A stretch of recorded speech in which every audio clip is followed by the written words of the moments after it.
Network News. Sa pagtukoy ng DOST Pag-asa Tropical Cyclone Bulletin No. 3 na inisyo simula ng alas 5 kaninang umaga, August 5, 2026, itinaas ang Tropical Storm Maymay sa Tropical Cyclone Wind Signal No. 2 ang gitna at timog na bahagi ng Ilocos Sur.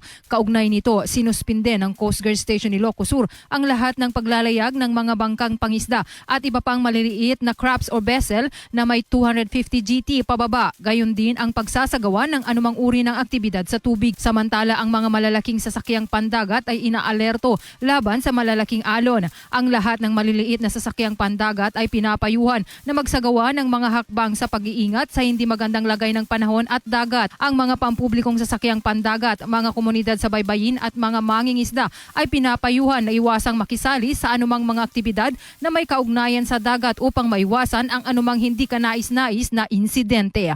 Mula dito sa IFM Bigan, Idol Joyce Vasquez, Tatak, RMN. RMN Network News.